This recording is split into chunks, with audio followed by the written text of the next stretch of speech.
والعلدون وان فولح وان دوفار وك وان مقرنسا نايتي ugu fool xumayd ee ugu dooro badneed ee ugu qadmuun badneed ba ku dhashay magaalada Burco ya wax Soomaaliya ku foorsaday walaal hadda way noo sheeyay dooro loo uraysa waxa alla wax Soomaaliya ku foorsan kara ma jiro nin magaran waxa dhalay ka soo jeeda dalka la yiraahdo Koonfur Afrika oo askartii Covid la socotay ee madowga ahaa nin aba dhalay oo fool xun marka ninkii markii laga eriyay ee Soomaaliya ay xornimada qaadatay ya magaran uu ninkii magaranaysa uu dalkii Koonfur Afrika u noqday hooyadii waxa alla wax u dhawaada waa la waayay alankan hooyadii way nooshay ya marka culdoon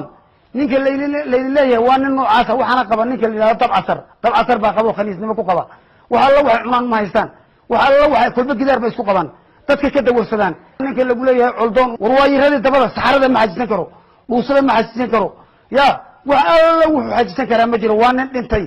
waa nin waxa alla waa magaran waa nin waalan waa wax waalan ya haddana dabcasarkii buu kulba kadeeyaa uu ku leeyahay xalay si xun baad ii khaniistay ee makaa taga ya hadduu markaa nin kale uu tago weelayo oo labaad ma garanaysaa dadkii baa wada nacay oo foolxumadii baa lagu nacaybe ya wuxuu tegi lahaa ma garanaysaa intuu meelaha ku noqdo haddana ku magaran hadda sarkaan oo sida dabcasar oo kale ayuu raadsan lahaa ya hooyadiina ma garanaysa waxay joogtaa burcay joogtaa iyadoo ma garan qarmuunkeeda wax alla wax u dhawaan kara jiro ninkii jareerka uu meel walba gooyay siduu ma garan u garaacayo ninkii jareerka kan ka dhalay ayaa hadda iyadana meel walba ku jarayba marka ninka qoyska marka nin noocaas oo de waxaaba ku dhashayba oo kolka horeba garac ku dhashay ya oo ma garan de naag noocaas oo qarmuun leh ay dhashay waxa la wuxuu sheegi baa ma jirinba waxa marka sidaa darteed ninka la leeyahay culdoon waa nin khaniisa waa nin xafaara waa nin tuug ah dadka bilaadan waa nin dabadiisa uun ma garanaysaa ayna daqiiqad istaagayninba oo habeenii dhaarba uu dabcasaraysto waa nin kadeedanba marka hadal badnida waxa ugu wacan ya waa ninkan dabcasar baaban daqiiqad ba sii daynayninba ya war dabcasar warda ninka yar nasnasi naagtu meelaha magaran dabkii ku yeeshatay oo de waxa meelaha dawladda ka soo heshaan iyo biyaha adu ma garanaysaa de meesha ma garanaysaa kartoonada iyo meelaha idinka soo urursay warda naagta waa la yar fasaxay warda si magara farsamaha magara wax uga dayo ayaan leeyahay ninka dabcasar la yidhaha ninka culdoonkan aad qabto waagoona waxaan maqli jiray ya dadku Soomaalidu waxay maqli jireen ama bilaadanka oo rabaan u soo war inagu waxaan naqaanay nin laba naago qaba ama nin naag qaba war ma waxaan aragnay nin la qabaan aragnay war culdoon baa la qabaa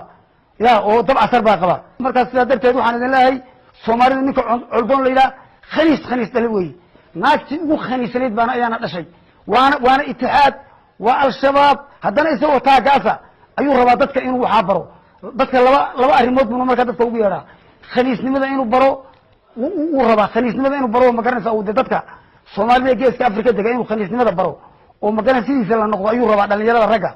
raggu rabaa wali wiilasha yaryar ayuu rabaa ma garan khaniisnimada inuu baro oo ma garan waxaan isagu ma garanaysa ninku waxa alla wuxuu ku barbaaray uu ma garanaysa uu dadka hadduu ninku ma garan wax fiican barto hadduu diinta ma garan ninku uu yaqaano diintu ku waanuunin hadduu cilmi loo dhogtor yahay waxba ku dhogtor maasku ku waanuunin hadduu ma garanaysa ninku ganacsaday waxa isagu waxa alla waxa uu dadka ku waanuuniya ya waa khaniisnimo waa sidiisan uu si gidaarada ma garanaysa loo joogo haddana waxa ka daran taasoo kale ya waxa nin aan waxba haysan oo sarkhana oo dabcasar la yahay oo tuug ah oo isna khaniis ah ayaa markaa waxaan ku leeyahay beenaalaa tahay war laayar baa tahay war fakineel baa tahay war khaniis dale baa tahay na allah hooyada ku yeel tii ugu fool war maxaad adduunka dadka maxaa lagu dhageysan adigiiba waxaan arkay